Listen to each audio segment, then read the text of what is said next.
Hey there, greetings everyone, and welcome back to another episode of Plan B Success. We have JohnE Young, aka Johnny E Upgrade, with us today, joining us from Southern California. Now, Johnny is the author of Don't Hack and also the founder of CyberD TV, the first streaming service dedicated to cybersecurity. So, welcome, Johnny. Thanks, Rajiv. I really appreciate you inviting me to your show. I'm a big fan, and I've listened to many of your shows, very inspiring and motivational for me, I've got to say that. Thank you. So why don't we begin with you telling us a little bit about yourself in your own words? Okay, I've been doing a lot of interviews because last month, October, was Cybersecurity Awareness Month. And one of the things people asked me was, how did I get interested in cybersecurity? Now, I'm a senior citizen. I'm 62 years old. And when I first started getting interested in computers, that was only science fiction. There were no PCs, had not been invented. There was no internet. And what happened was I basically started out on the wrong side of the law when I was a teenager. I had read an article in Esquire magazine in 1972 about these people. It was a community called phone freaks. I don't know if you've ever heard of them. Manipulate the phone system to get free phone calls.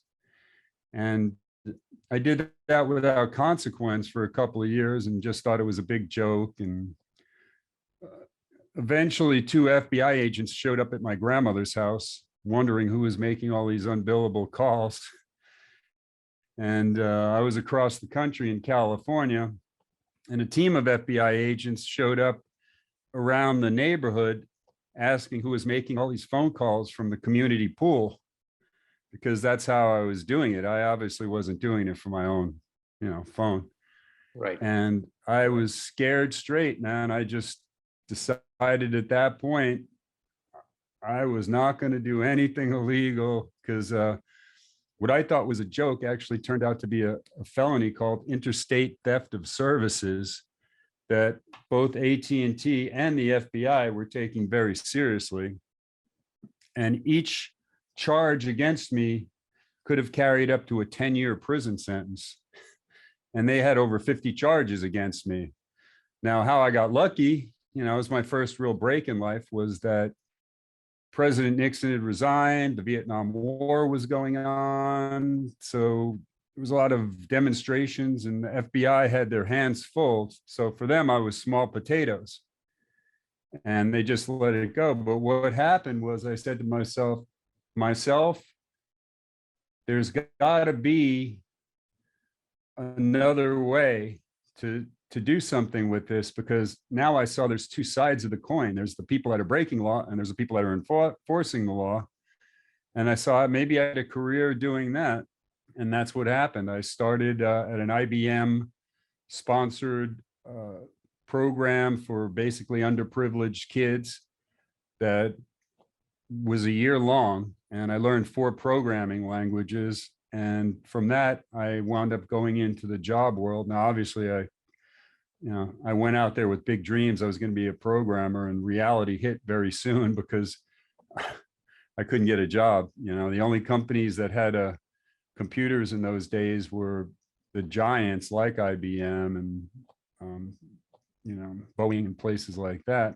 So basically, I had a job working in a hotel laundry in the basement, sweating every night while I went to school during the day. And eventually I broke in as a computer operator at a place that needed a night shift guy. So I worked the midnight shift to 8 a.m.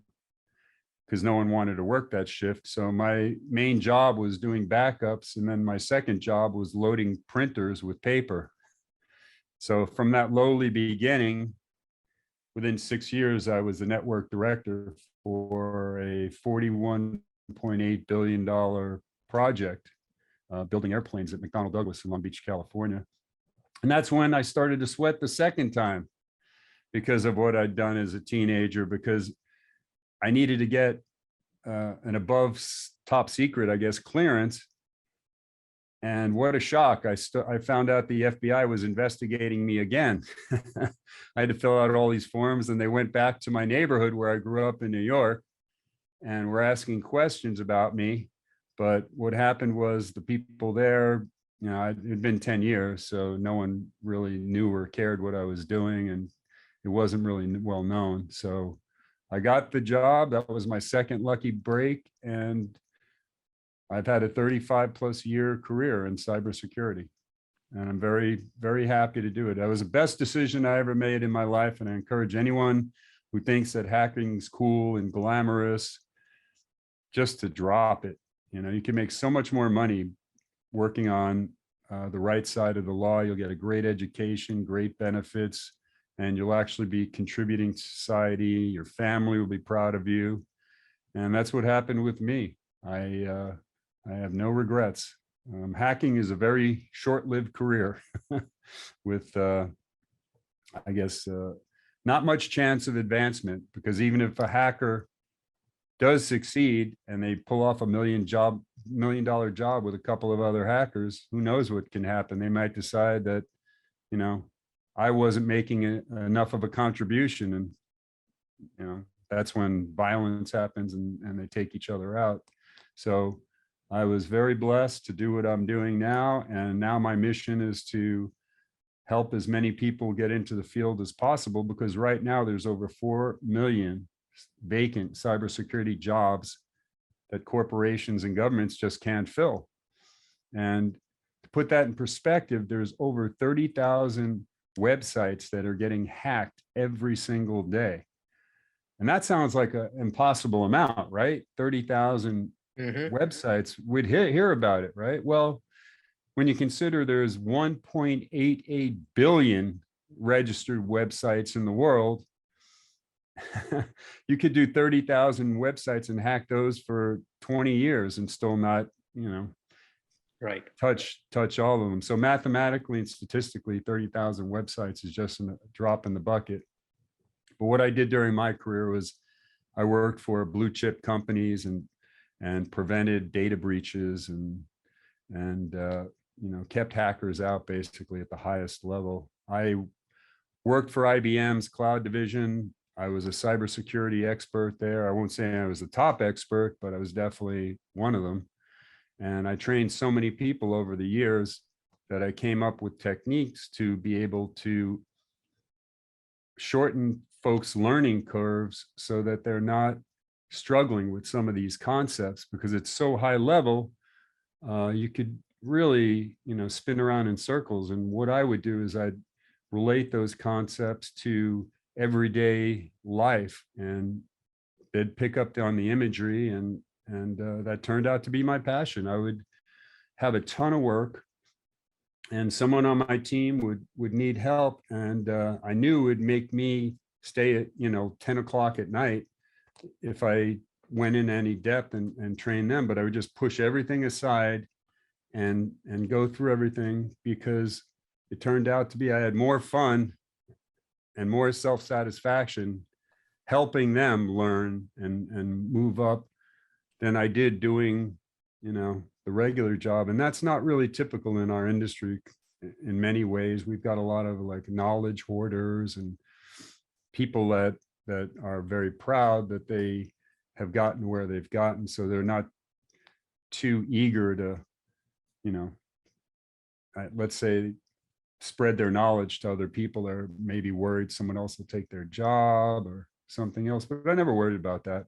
I just thought I became a better person by helping others. And that's how it always turned out, and whenever I ran into some difficulties, last minute patches or something happened security wise, I always had people that would help me do things at the last minute. And I think a lot of it was my good karma. Absolutely.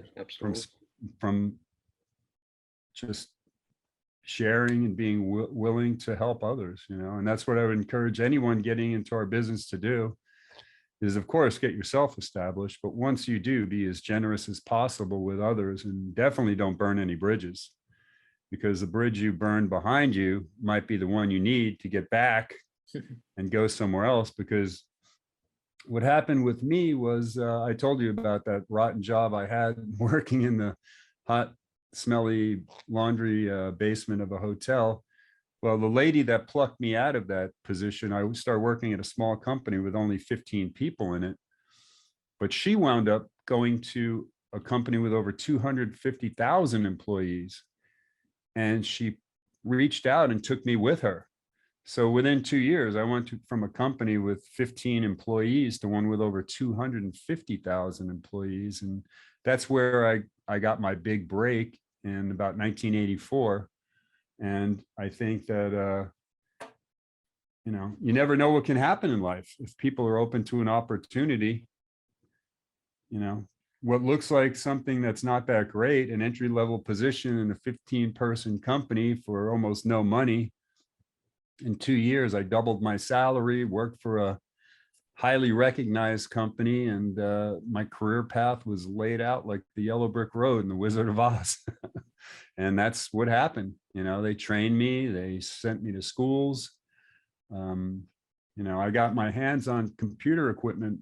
Like one of the supercomputers I had was worth $4 million. Where could I ever play with equipment like that?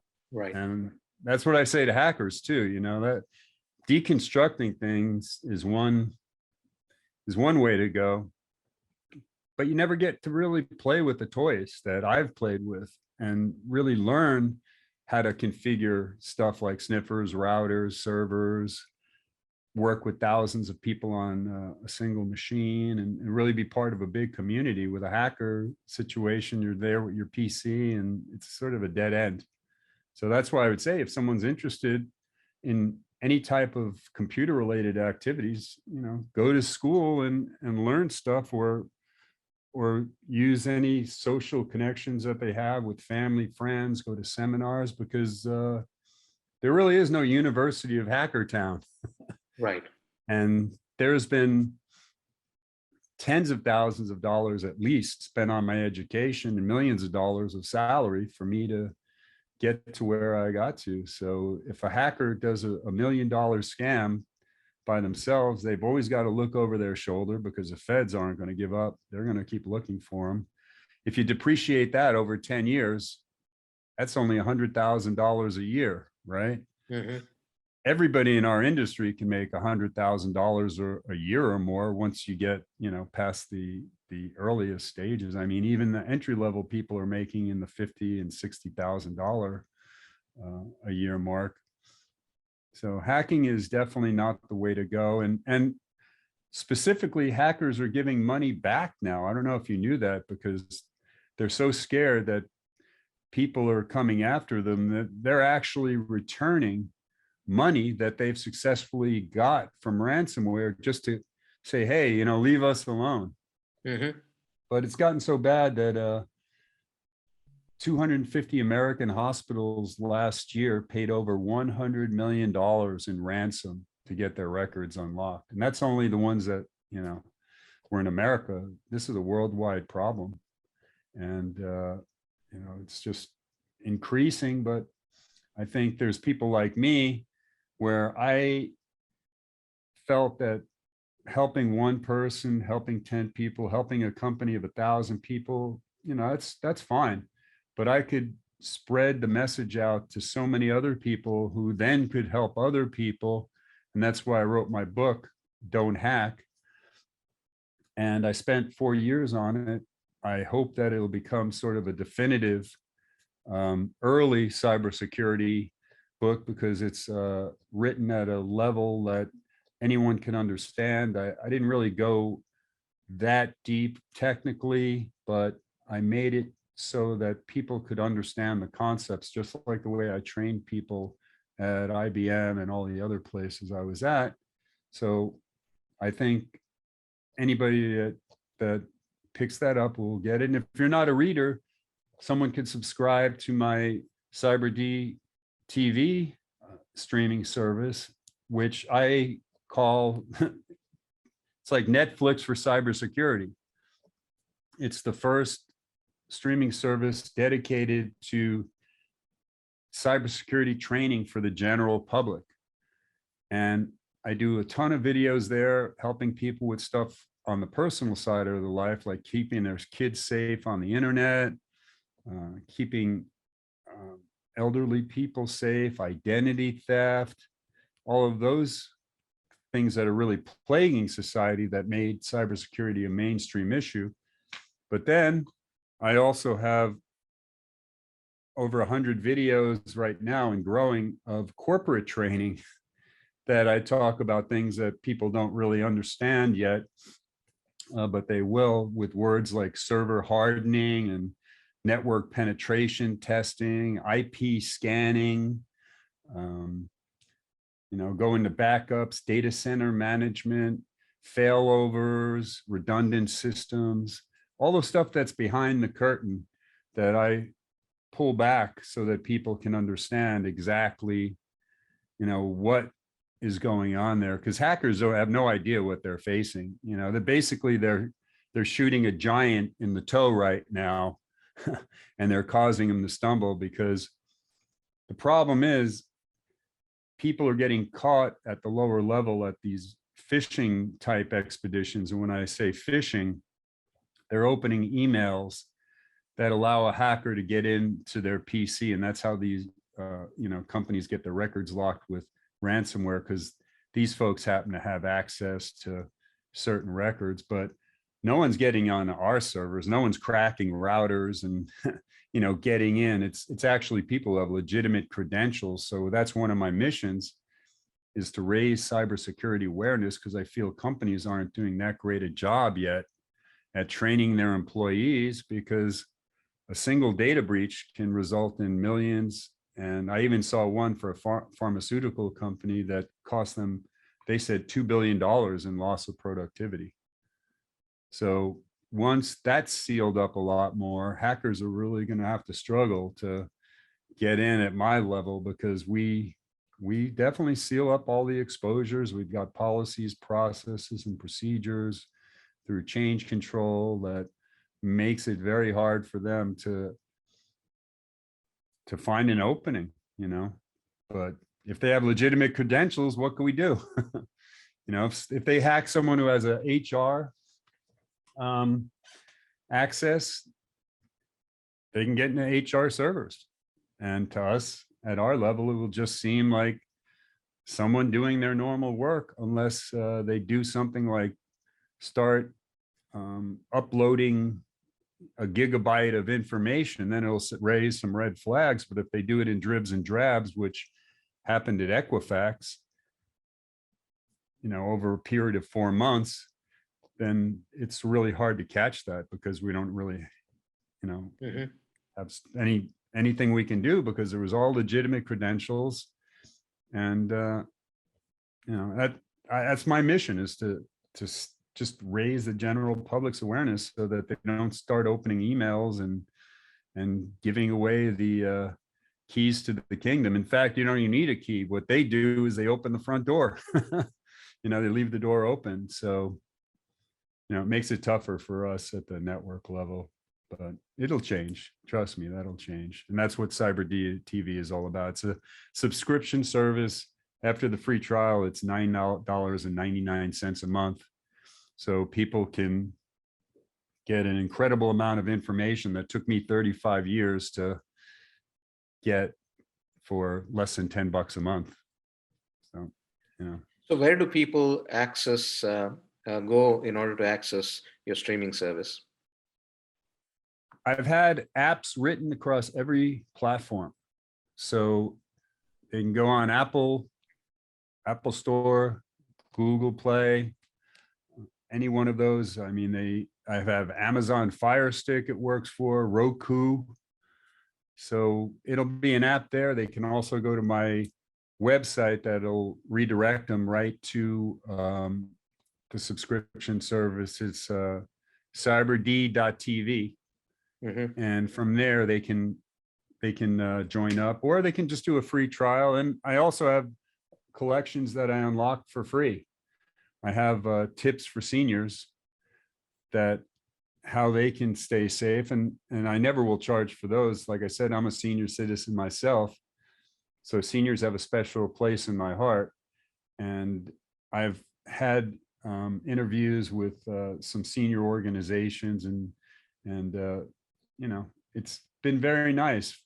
That's where I get the most satisfaction, is helping people that may not be able to get that helping hand, because it's very confusing. I have to say, when I was growing up, there was not even an answering machine on the phone. The phone would ring 50 times and you just have to wait for that thing to stop ringing before you get some peace and quiet, or take it off the hook or something.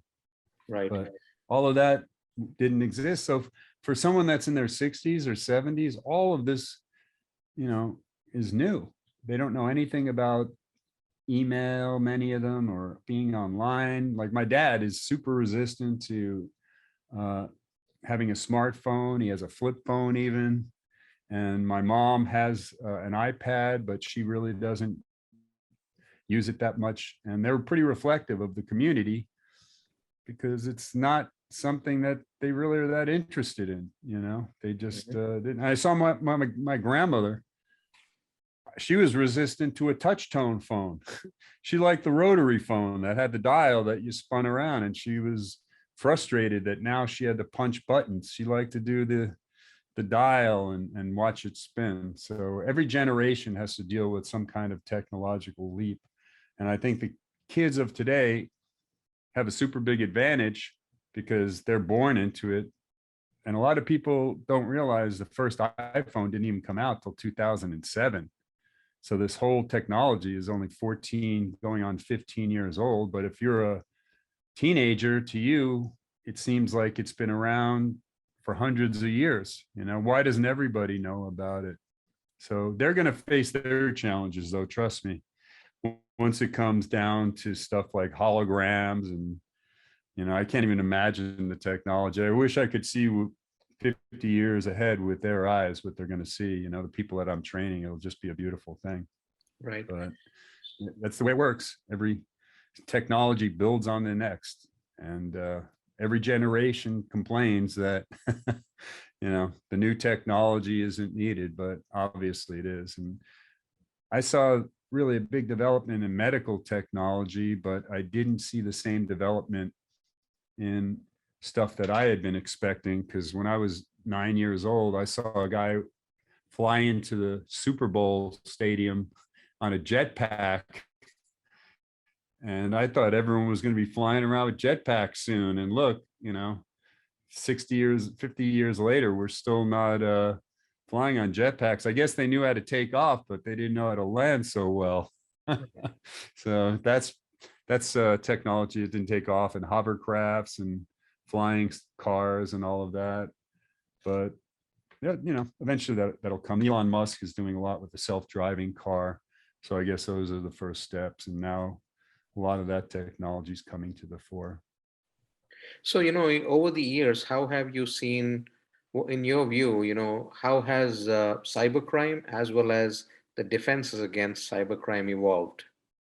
Just in the last 2 years, from 2020 to 2021 and counting, with the pandemic, I've seen an explosion in cybercrime. And I'll tell you why.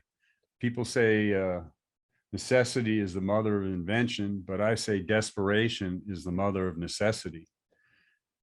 A lot of these people had no income. They found they could go on the dark web and pick up a program that they didn't even know how to program themselves or anything. And that would snoop out some exposed networks, and they could find some other software that once you're in could look for servers to exploit. And that's what started happening, whether it was PCs or, confidential information on company servers. It's just gone through the roof. And that's why I saw a big explosion in the other direction with companies that used to consider jobs like mine as overhead, because nothing really ever happened with cybersecurity. For years and years and years, it was just very dormant. And then all of a sudden, companies started getting hit. The news media was covering it, and people came to realize, hey, identity theft can affect me, and my children can be, targeted by predators online, and seniors are getting scammed by social security scams and Medicare scams and stuff that really terrifies them. So it's just increased exponentially in the last 2 years. So before that, there were viruses. When I first started, I remember I saw it go over 10,000 viruses. I was like, wow, that's a lot of viruses.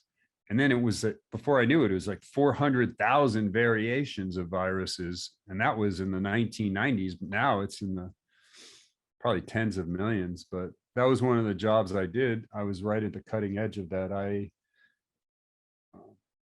started when the only way to install antivirus was on PCs one at a time, or using an image where you copy a hard drive and just put it in every PC that you configure. It's already done. But I was there when we were building the first servers that would disperse antivirus to the PCs, and that changed everything, But a lot of companies don't force updates, so people will be liable to a brand new phishing or malicious software type exploit. And the reason is because they don't update it. Every time it says, would you like to update it? They say no, because they figure it's taking too much time away from their day job, slows it down. I've heard every reason in the book, but the best thing a company can do is, if a person is getting on their network, an employee, they need to force updates for certain software, like antivirus for sure. Antivirus is the umbrella term, but every form of malicious software comes under that umbrella now. And definitely VPN. VPN, I don't know if many people know about that, but VPN, virtual private network, creates a tunnel from the PC through the internet right to the company, so that hackers don't see the addresses. They can't, sniff out packets and look for passwords and stuff, because it's all encrypted. So VPN must be updated, and operating system has to be updated too. If someone has an operating system vulnerability, that's bad news. So a company should force updates. When if person logs on, they should get a message, sit back, because we're updating your updating your software. Otherwise, just come back later. Otherwise, because companies are really open to a lot of exposures. Now, I know small and medium-sized companies may have trouble with that, but there's software out there that can help them do that. When I first started, that would have to be an in-house thing, where you'd have to have programmers sense every log into the network and then send messages out there. But with the explosion of cybercrime, there has to be a corresponding explosion in cybersecurity. And I've seen an explosion in cybersecurity insurance, and I'm still wondering what that's all about. I'm wondering how that's going to flood our court system as companies get breached, and then they try to get paid from cybersecurity insurance companies who say, hey, that was your fault, that was outside the policy. But that's something, keep an eye on, Rajiv, for later for yourself. You'll see it's a burgeoning industry, and it's going to be worth billions and billions of dollars, but I'm not convinced that it's really ready for prime time. I think a lot of companies that are in that industry, their best skills are in marketing, not yet in really doing anything. And a company that would be great for cybersecurity insurance is one that would also go in there and have to look at the cybersecurity defense posture of the company that they're insuring. If they just start writing policies, it's just setting up these court battles in the fine print. And I think that's really where the future is for companies, if they have that kind of integration where they have multi-level of, they check out the company's defense. They can even put their own employees there to help with that. And then they provide the policy too. I mean, you know, corporations will grow like crazy. This cybersecurity insurance, the government, I mean, cybersecurity itself, the government surveys have said will be a $1 trillion industry within the next 5 years. And I think that might be actually a little low, but $1 trillion industry, that's 1,000 times a billion. Right. So there's 1,000 companies with the potential to be billion-dollar companies out there. And I think there's a good chance maybe one of the first real trillionaires in the world, or maybe one of the first 5, will come from cybersecurity, because there's going to be a lot of leapfrogs as people realize what's going on, and investors jump in too. And, they start investing in these different companies. The trick, of course, is, are you going to invest in Facebook, or are you going to invest in MySpace? Are you going to invest in Spotify? Or are you going to invest in Pandora? So for every winner company, there's probably 10 losers. And that's where the investors have to parse that out. And that's one of my markets too, is investors. They're going to learn a lot. If they just learn some of the fundamentals about cybersecurity, they'll be able to learn the vocabulary and go into these meetings and be able to understand what's going on, because otherwise it would be over everyone's head at that point. It's a lot of it's smoke and mirrors, these presentations that people give. I've gone to cybersecurity seminars and I walked out and I was like, what did they say? They didn't really say anything. They just said that they could provide services, and Right. It's a good idea to buy them. But getting back to your initial question, yeah, I mean, it's a nascent industry. It got worse during the pandemic because people were so desperate. They had time on their hands. And as the future is growing on, anytime there's a legitimate industry, there's a sister industry in crime too. We've seen it with every single, and if there's a jewelry industry, there's a jewelry robber, organization. If there is a gambling industry, there's a gambling crime organization. So literally everything you can think of has a criminal aspect that's trying to penetrate. Even the food supply chain, we've got people that are trying to hack into the supply chain and disrupt that. And utilities, we've got,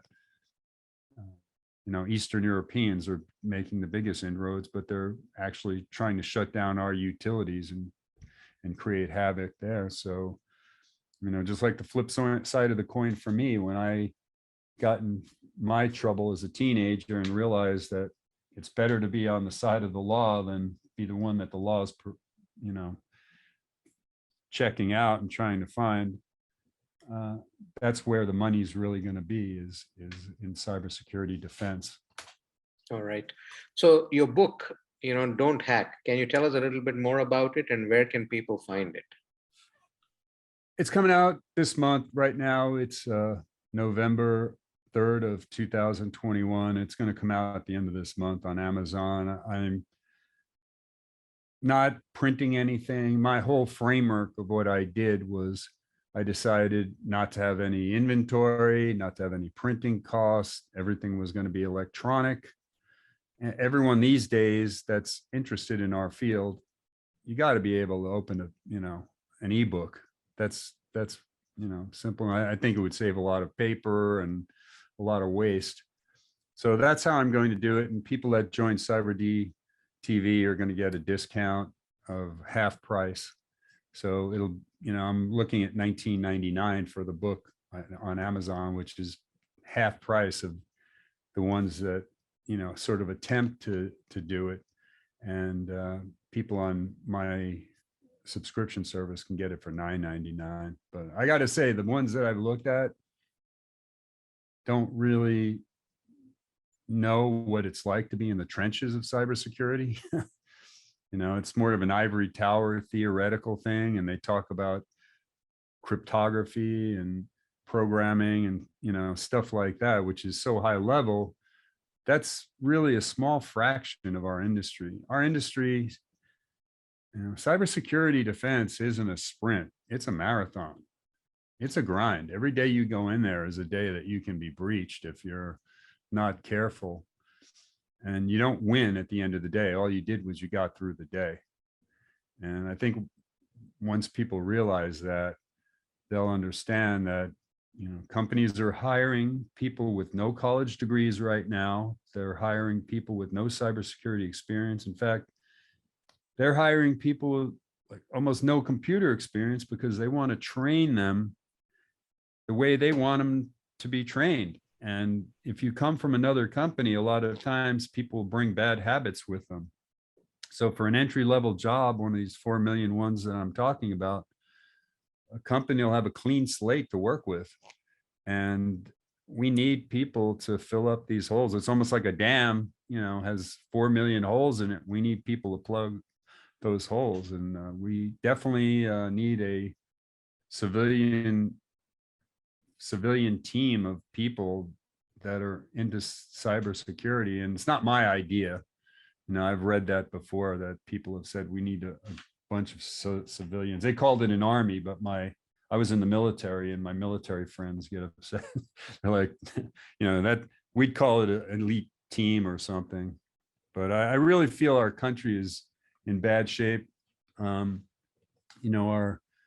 homeland security in a country of only of 330 million people, we only have 240,000 people that work for Homeland Security. And of those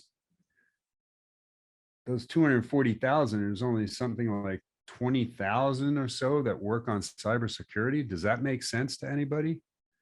They're saying that it gives them the ability to be agile and make, moves really quick. But to my mind, all that says is they're super underfunded, because if you look at some of these executive orders that come out, which I've done, I've written articles actually, or been quoted on some of them, that, the responsibility is getting placed for a lot of this at the director of Homeland Security.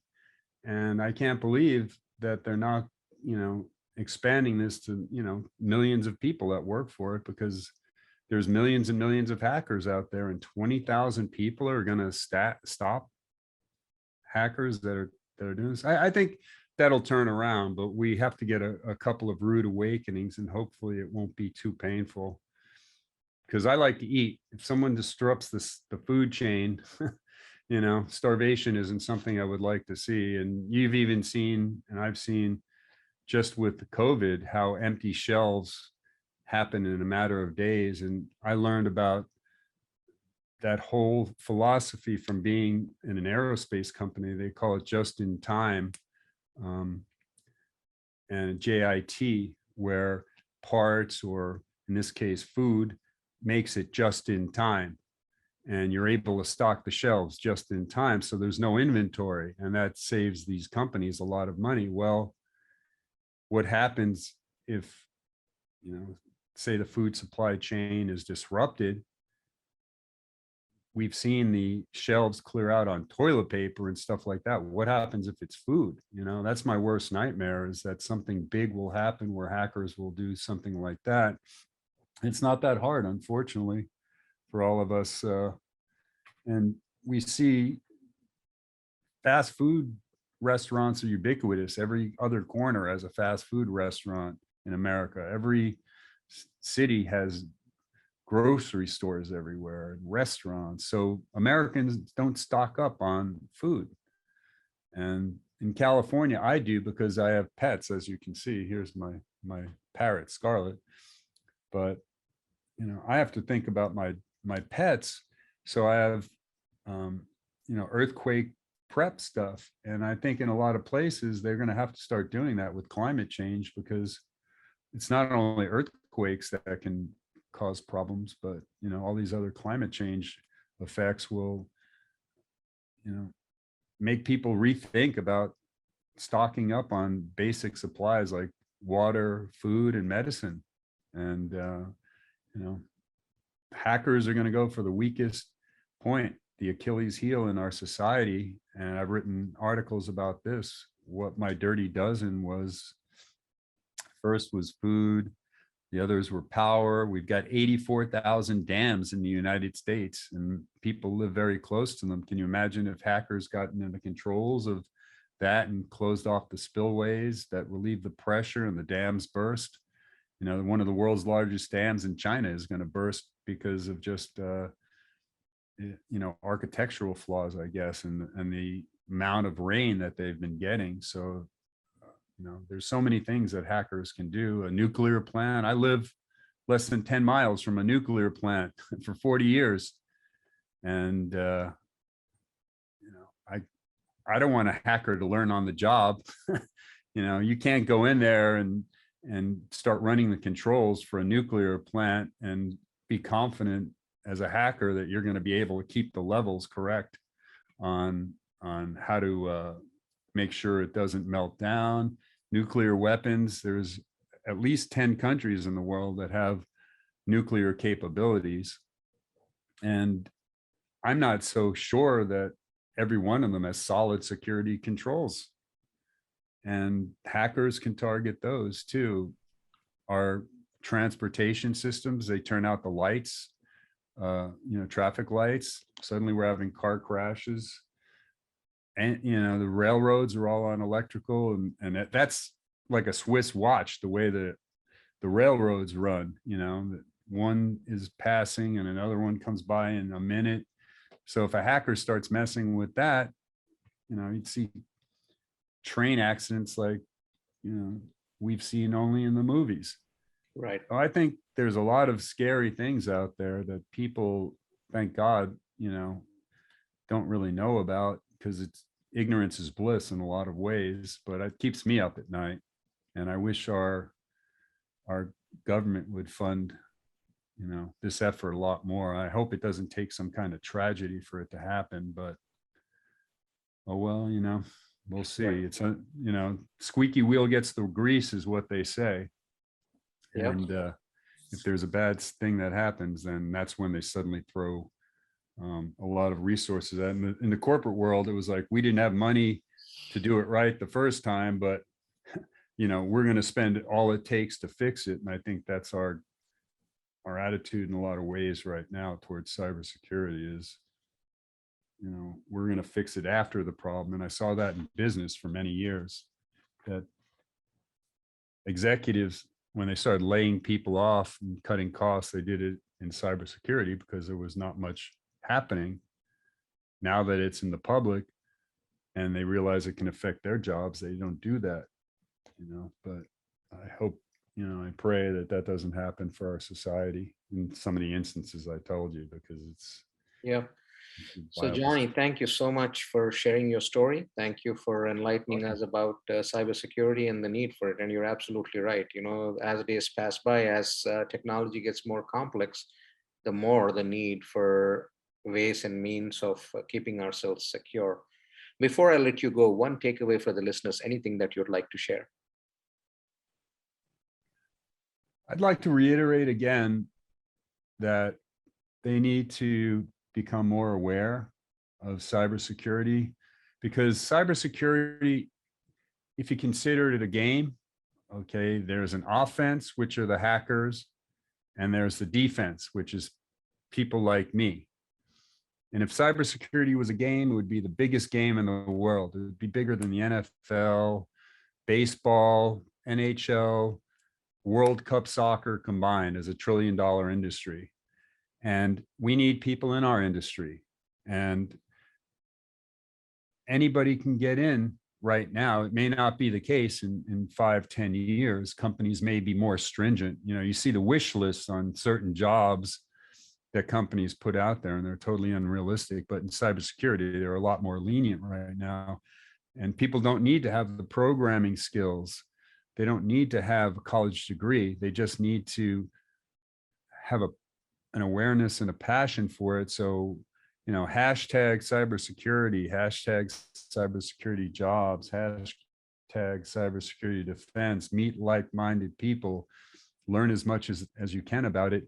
And you could start a fantastic career that could span as long as mine or even longer. I didn't get into the field till I was like 24 because there was no field. And now people can start when they're in their teens and 20s. And I think there's nothing more important than that. In fact, my niece is interested in, I was curious, I said, why are you interested in cybersecurity? And she said, cybersecurity is everything. So I think she's more aware than a lot of people are. So for any of your listeners out there, if they're a grandparent, you know, talk to your grandkids about it, buy a subscription, not just for my cybersecurity, you know, CyberD TV, but buy them books on cybersecurity, buy, you know, get them interested somehow. You know, if you're a person that's in IT already, get a layer of cybersecurity defense knowledge that'll only enhance your value. You'll stay in the business longer. The companies will want you, pay you more money. And right now, companies have to be really, you know, smart about it, because cybersecurity people have so many options that if a company doesn't want to pay market value or above, they're not going to land the best people. So they've come to the realization that, you know, it's a very valuable thing. And like I said, it's a game. It's you know, I can't tell you how exciting it is sometimes to do things in this field. You know, there's a lot of stress at times, but there's a lot of satisfaction too, you know, when you seal up exposures, or you come up with solutions. You know, I could talk about some of the things that were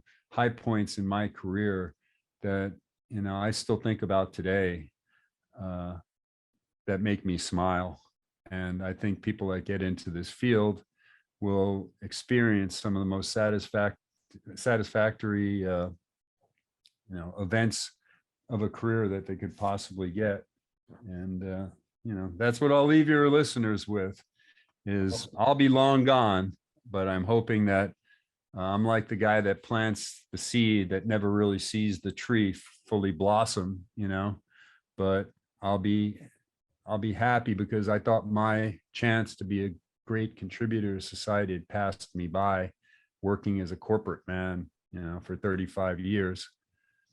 And this is my chance to help society. And, you know, I hope that we can get people in there to sort of squelch this before it gets too out of control. And we have some of these tragedies that I was talking about. So thank you, Rajiv, for giving me the platform to talk about this. I really appreciate it. As I said, October is Cybersecurity Awareness Month. And I think every year it's going to get bigger and bigger because it's just started. And, absolutely. Well, thank you so much for joining us. Thank you for sharing this with us, and wish you all the best as you continue on your journey. Thank you. I really, really appreciate it. Take care.